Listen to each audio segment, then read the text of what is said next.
Então, mais uma vez, bom dia para vocês. Como eu estava dizendo, né, nós vamos trabalhar hoje direitos humanos no Brasil.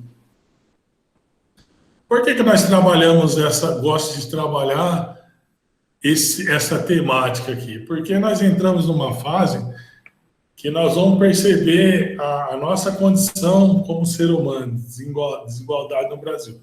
Nós vamos estudar fatores sociais aqui que vão inferir diretamente classe social, e tantas outras coisas que nós vamos trabalhar, que é importante nós entendermos, antes de qualquer coisa, o que é direitos humanos, tá? O que é direitos humanos, para que possamos nos posicionar diferente na sociedade, e reduzir essa diferença social que nós temos. Quando eu falo de diferença social, eu não falo só de condição financeira, não. Eu falo de condição humana mesmo, né? Alguns preconceitos que estão relacionados aí à nossa vida. Então vamos lá, pessoal.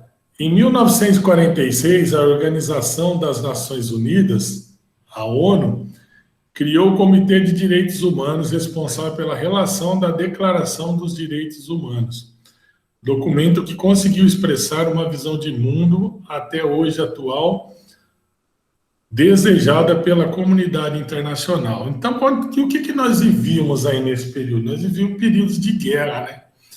Períodos de guerras pelo mundo, guerra mundial, onde muitas pessoas estavam perdendo vida, muitas pessoas estavam perdendo liberdade, muitas pessoas ainda sendo exploradas, escravizadas, e precisava no mundo, o mundo ansiava que reduzisse essa desigualdade. Então, as Nações Unidas, elas fizeram um tratado para acabar com essas diferenças aí. Os direitos humanos no Brasil. A declaração adotada pela ONU em 1948 tem por missão exclusiva contribuir para a construção da paz por meio da cooperação entre as nações, visando fortalecer o respeito universal, a justiça, o Estado de Direito e a garantia dos direitos humanos e a liberdade fundamentais. Desde a sua criação, a Unesco tem a participação da organização e a realização de todos os eventos mundiais dos direitos humanos, bem como da construção de parâmetros e estándares internacionais relacionados a esse tema. Presente na base da criação da Unesco, o tema direitos humanos é tratado por essa organização de forma transdisciplinar e multissetorial. Então, ela trata diversas disciplinas, né? Ela não fica presa só nas ciências humanas, né? Ela trata diversas disciplinas e também diversos setores da sociedade. Então, ela não fica embrenhada em um só ramo, ela trata de forma ampla ou de forma global, né? Como queiram. Então, as histórias de direitos humanos no Brasil estão vinculadas de forma direta com a história das constituições brasileiras. Então, nós vamos entender um pouco dos direitos humanos passando o foco nas Constituição brasileira. O que é a Constituição? A Constituição é a lei maior do Estado, né? É a lei que vai regir os parâmetros do Estado. Então, todas as outras leis que vierem depois da Constituição Federal, essas leis devem obedecer, essas leis devem estar vinculadas aos preceitos da Constituição Federal. Não pode contrariar. Vamos dar um exemplo aqui. No Brasil não existe pena de morte. Nenhuma outra lei pode ser criada, né, que a Constituição fala que não haverá pena de morte. Nenhuma outra lei poderá ser criada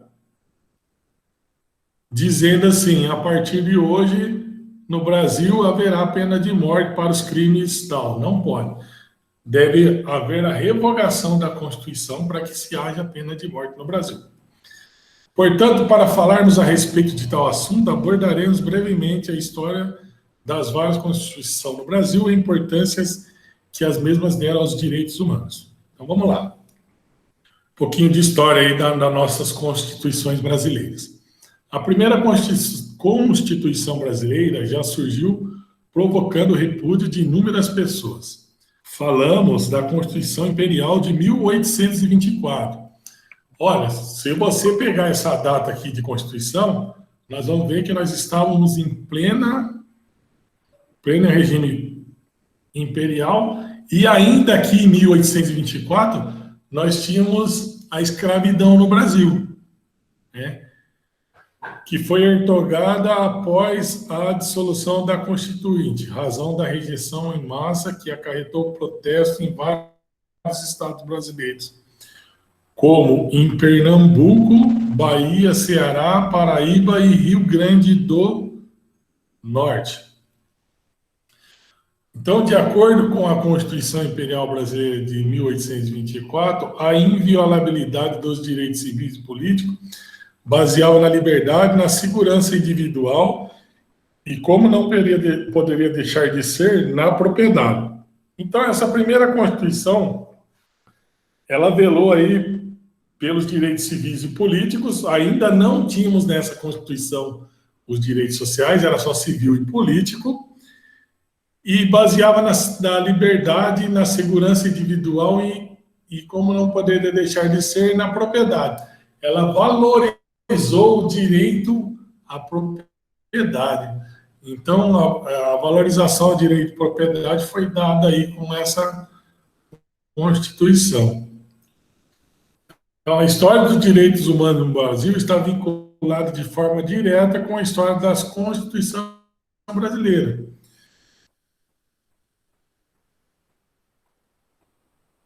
Portanto, para abordarmos brevemente a história de várias constituições no Brasil, é importante que as mesmas deram os direitos humanos. Voltei. De 1991, instituiu o sufrágio direto para as eleições. O que é sufrágio direto? É o voto direto, né, dos deputados, senadores, presidente e vice-presidente da República. No entanto, determinava também que os mendigos e os analfabetos religiosos não poderiam exercer tais direitos políticos. Além disso, ela aboliu a exigência de renda como critério de exercício de direitos políticos. Então, pessoal, antigamente, na Constituição antiga, só se votava se você tivesse capital, se você tivesse renda, né? Pessoa de classe baixa, classe pobre, não votava. E com essa Constituição aqui, ela aboliu isso aí, né? Mas ela deixou uma diferença ainda, né? Se você fosse mendigo, analfabeto, e se você fosse religioso, não poderia votar, entendeu? Então tinha uma abolição de direitos políticos aí. A Revolução de 1930 provocou um total desrespeito aos direitos humanos, que foram praticamente esquecidos, né?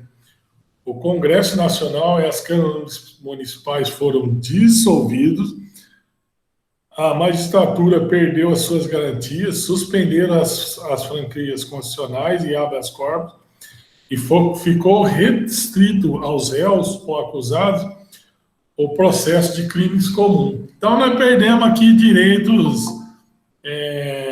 Hoje nós temos um direito que a gente chama de contraditório, né?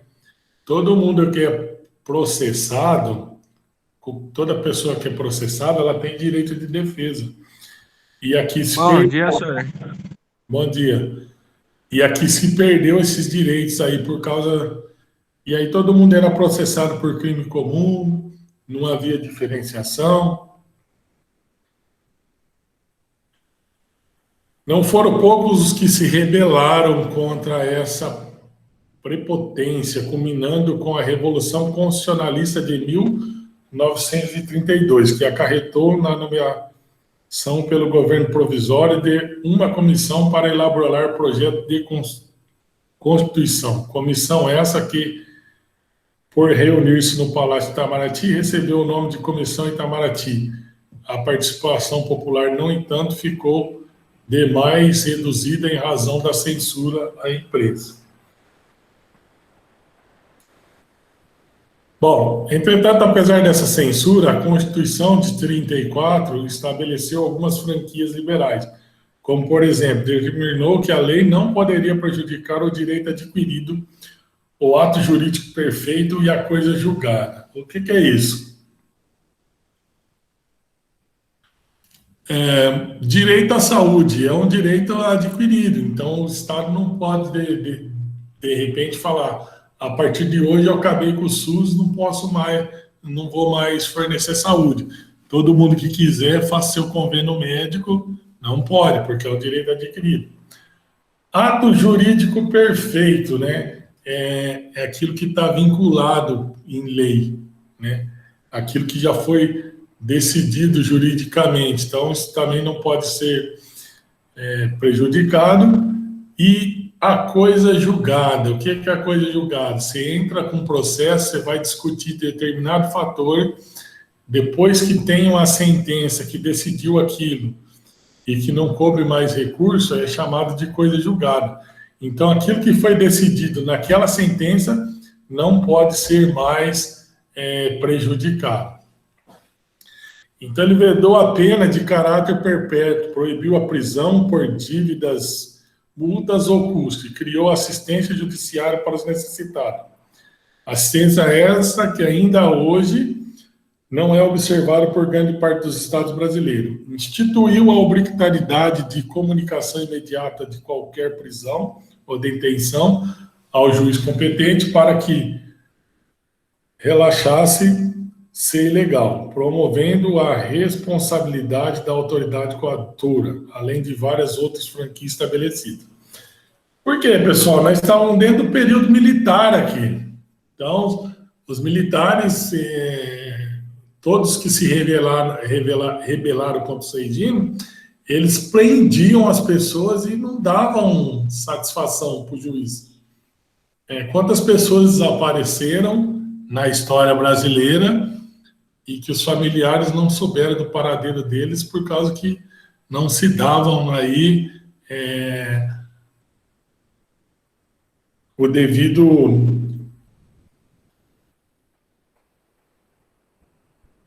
Eles não informavam o juiz imediatamente para que o juiz dissesse: olha, essa prisão ela é ilegal, então a pessoa deve ser solta. Não, essa prisão está legal, mas ela vai ser por tanto tempo. Então, hoje em dia no Brasil é isso que acontece. Uma pessoa vai presa e a lei fala prisão de 1 a 5 anos. O juiz atribuiu em 3. Se ela for presa, ela tem um prazo de entrada e um prazo de saída. Ela não pode ficar esquecido lá dentro dos tribunais. Além dessas garantias individuais, a Constituição de 34 inovou ao estatuir normas de proteção social ao trabalhador, proibindo diferença de salário. Então, aqui, para o mesmo trabalho, em razão da idade, sexo, nacionalidade ou estado civil, proibindo o trabalho para menores de 14 anos de idade, o trabalho noturno para menores de 16 e o trabalho salubro para menores de 18 anos e para mulheres, determinando a estipulação de um salário mínimo capaz de satisfazer as necessidades normais do trabalhador. Repouso semanal remunerado, a limitação dos trabalhos de 8 horas e a proteção prorrogada por casos legalmente previstos, além de inúmeras outras garantias sociais. Por que nós... O senhor está travando. Oi? O senhor está travando. Não entendi. Está travando, senhor. Está travando minha fala? E está travando o áudio. Está atrasando. E agora? Melhorou. Ah. Então, pessoal, por que que nós falamos disso? Porque quando nós tratamos de direitos e garantias, nós vamos perceber aqui que tem algumas coisas que não existiam no direito brasileiro e começou a fazer parte para tirar a diferença, a desigualdade entre os homens. Vamos lá, olha só. Proibiu o trabalho de menores de 14 anos. Então a lei decidiu, menor de 14 anos tem que estar na escola, não pode trabalhar, né? O trabalho noturno para menores de 16 anos. Por que que vocês acham que tem muita gente que não estudou? Porque com 16 anos já podia trabalhar. Tem tanta gente que deixou de ir para a escola para poder trabalhar, que é um erro mortal, né? É um erro mortal porque o estudo ele vai fazer falta na sua vida em todo momento. Todo momento você vai precisar de uma formação para dar suporte na sua carreira futura. O que é uma atividade insalubre? É uma atividade que tem ruído, uma atividade que mexe com agentes químicos, entendeu? Como essas atividades ela ocasiona impacto à saúde da pessoa, ela não era permitida aos menores de 16 anos, né? Então foi criado alguns aspectos aí, né? Não tinha limitação de horário de trabalho, já foi lá em 34 que reduziu para 8 horas, né? A nossa CLT aí fala disso aí até hoje, a Constituição também. Por quê? Foram direitos e garantias que sofreram brigas, que sofreram lutas sociais lá atrás para que pudessem fazer parte do ordenamento jurídico. Foi no Estado Novo que foram criados os tão polêmicos tribunais de exceções, que tinham competência para julgar os crimes contra a segurança do Estado. Na época, foi declarado estado de emergência no país, ficaram suspensas quase todas as liberdades a que o ser humano tem direito, dentre elas a liberdade de ir e vir e o sigilo descorrespondente. Então, como nós estávamos vivendo um regime militar, o Estado queria controlar tudo, né? Então, a sua correspondência podia ser violada, o seu direito de ir e vir poderia ser controlado, tinha toque de recolher, depois das 8 horas da noite, quem fosse pego na rua era considerado como baderneiro e era levado à prisão, entendeu? Se é nos dias de hoje, aí tem bastante colegas nossos que certamente iam ficar presos, né? Só pelo fato de estarem na rua fora de horário. E de todos os outros meios de comunicação, sejam orais ou escritos, e a liberdade de reunião. Então, até para se reunir, né, era controlada as reuniões. Os direitos humanos praticamente não existiam durante os quase 8 anos que vigorou o Estado Novo. Aí, em 46, foi criada uma nova Constituição, né? O país foi redemocratizado, já que essa Constituição restaurou os direitos e garantias individual, sendo esse até mesmo ampliados do mesmo modo que os direitos sociais. Então, de acordo com estes, foi proibido o trabalho noturno a menores de 18 anos, estabeleceu os direitos de greve, foi estipulado salário mínimo capaz de atender a necessidade do trabalhador, sua família, dentre outros demais direitos previstos. Então, nós percebemos que as Constituições elas foram criando os meios, né, para que o ser humano pudesse adquirir seus direitos aí. Os direitos culturais também foram ampliados. Essa Constituição vigorou até o surgimento da Constituição de 67. Né? No entanto, sofreu várias emendas e teve vigência de inúmeros artigos suspensa muitas vezes por força do AI, Ato Inconstitucional de 9 de abril de 64. É esse AI aqui que o pessoal fala aí, que o nosso presidente fala que não, fala que é legal, mas não pode ser legal uma coisa que retira direitos, né, do homem. no golpe autodenominado Revolução de 31 de março de 64, apesar de tudo isso, podemos afirmar que durante quase 18 anos de duração, a Constituição de 46 garantiu os direitos humanos, né? A Constituição de 67, porém, trouxe inúmeros retrocessos, suprimindo a liberdade de publicação, tornando restrito o direito de reunião, estabelecendo foro militar para civis, mantendo todas as punições e arbitrariedade decretadas pelos atos institucionais. Hipocritamente, a Constituição de 67 determinava o respeito à integridade física e moral do detento e do presidiário. No entanto, na prática, tal preceito não existia. Então, era só para inglês ver. No que permite aos demais direitos, a Constituição brasileira de 67 teve outros retrocessos. Reduziu a idade mínima de permissão para trabalho. Aqui, ó, nós caímos. Antigamente, menor de 14 não podia, e aqui já pode com 12. Né? Restringiu o direito de greve, não pode mais. Acabou com a produção de diferença de salário. Então, eu podia ter salário diferente para pessoas do mesmo posto de trabalho. 2 operadores de máquina fazendo a mesma função, eu podia pagar um salário para um e um para outro. Diferente. Uma mulher operando a mesma máquina que o homem, eu podia pagar um salário diferente para a mulher. Por motivo de idade, nacionalidade, e restringiu a liberdade de opinião e de expressão. Recuou no campo dos chamados direitos sociais. Então, a Constituição de 67 vigorou formalmente até 17 de outubro de 69. Com a nova Constituição, na prática, foi baixado o mais terrível ato institucional AI-5, o que mais desrespeitou os direitos humanos no país, provocando revolta da sociedade civil, jovens estudantes, etc., acarretando na ruína da Constituição de 67. O que foi esse ato institucional 5 aí? Ele trouxe de volta todos os poderes discricionários do presidente, né, estabelecidos pelo AI-2, né?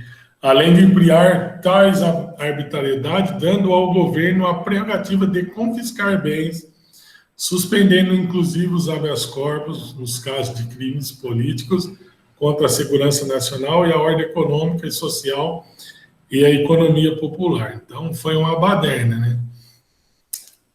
Esse AI-5 aí foi um longo período, né, de arbitrariedades e corrupções, né? A tortura e assassinatos políticos foram praticados de forma bárbara, com a garantia de silêncio de imprensa, que se encontravam praticamente amordaçadas as determinações e proteções legais do AI-5.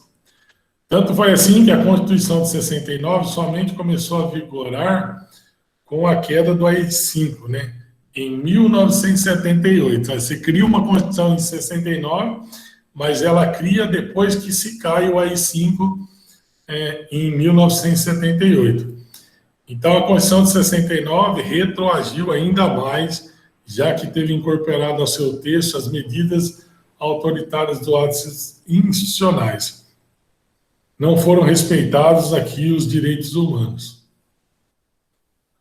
A anistia conquistadas em 1979 não aconteceu da forma que era esperada, já que anistiou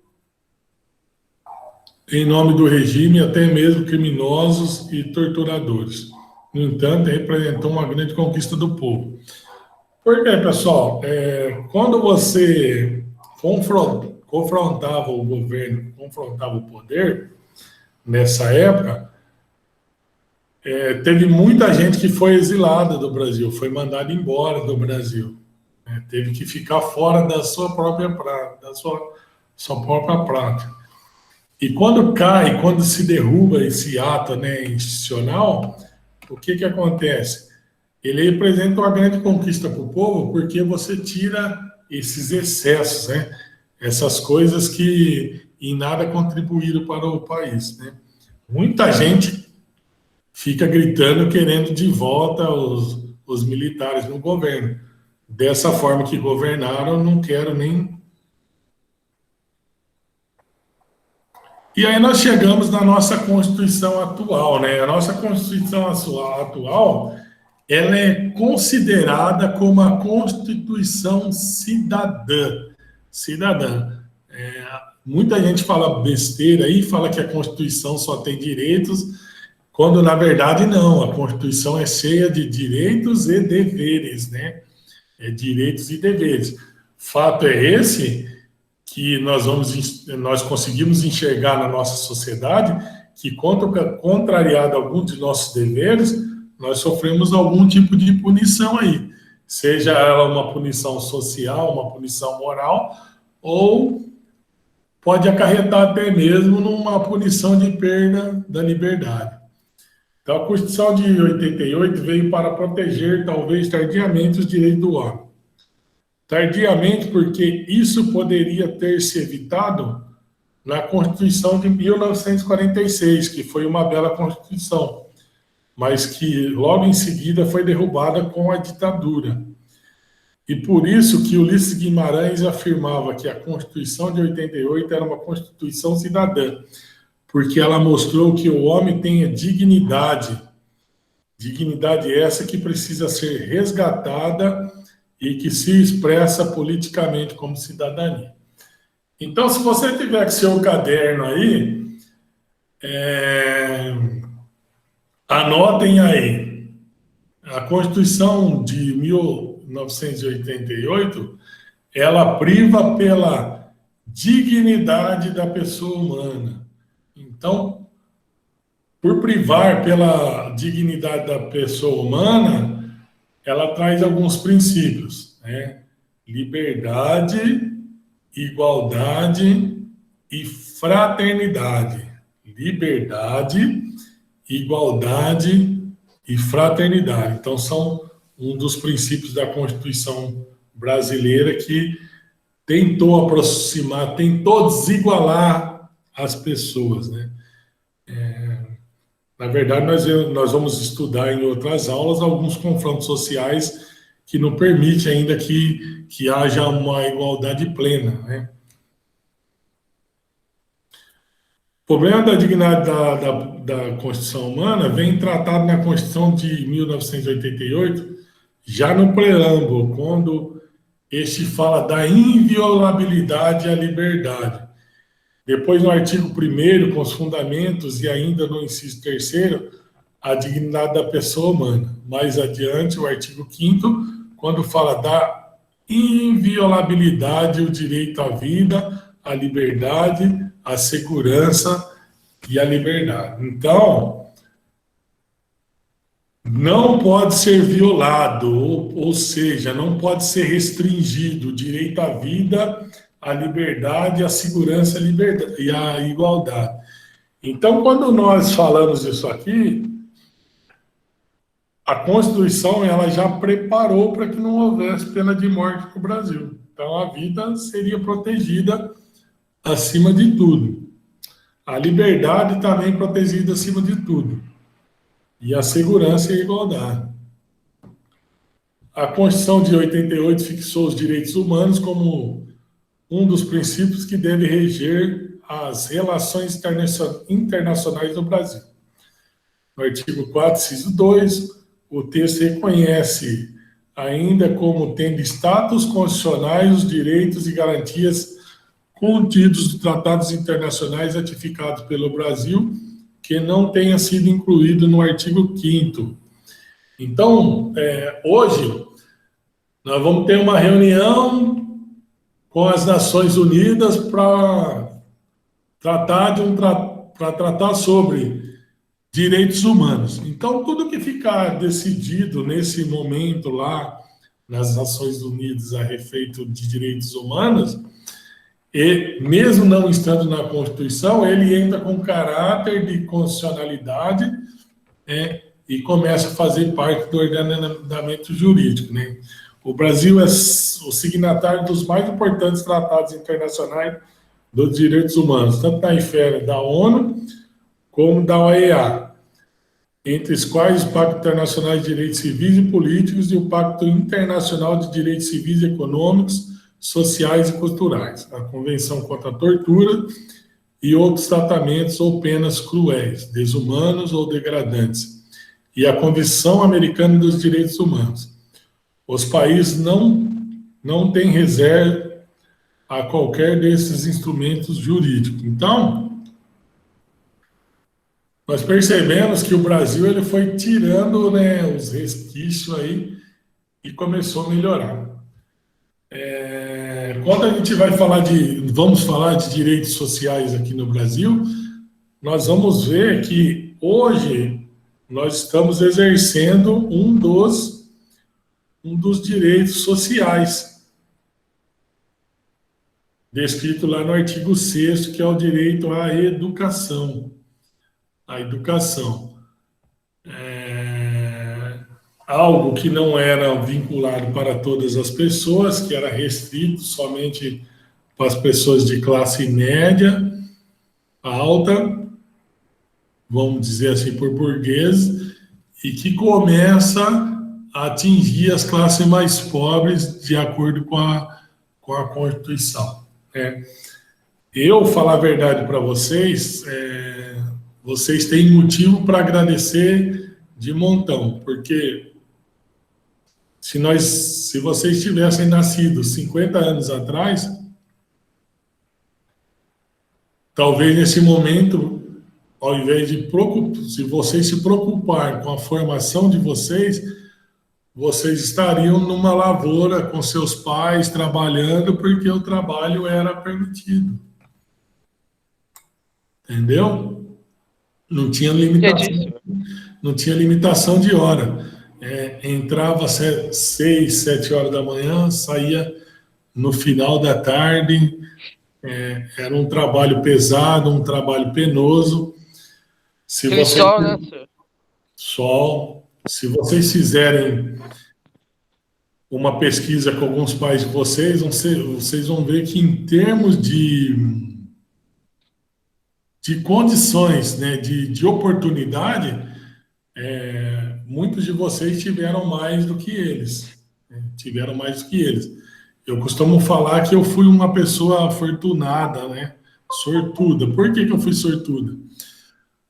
Porque mesmo tendo idade para trabalho, que a Constituição permitia, meu pai nunca permitiu que a gente fizesse um trabalho que a gente não tivesse condição de estudar. Se o trabalho fosse atrapalhar o horário de estudo, ele não deixava trabalhar. Ele segurava a casa, ele sofria um pouquinho, ele penava um pouquinho, mas ele quis manter um bem maior que o ser humano tem, é o conhecimento. Tudo se tira do ser humano, né? O ser humano pode perder casa, pode perder carro, pode perder tudo, mas conhecimento não. O conhecimento ele fica, né, senhor? Oi? O conhecimento fica, né? O conhecimento fica. O conhecimento só acaba com a morte. Só se finda quando a pessoa morreu, esquece tudo. Acabou. Só se finda com a morte. Mas enquanto tiver vida, a única coisa que você possui é seu conhecimento. E o seu conhecimento é capaz de transformar para você conseguir tudo de novo. Ok?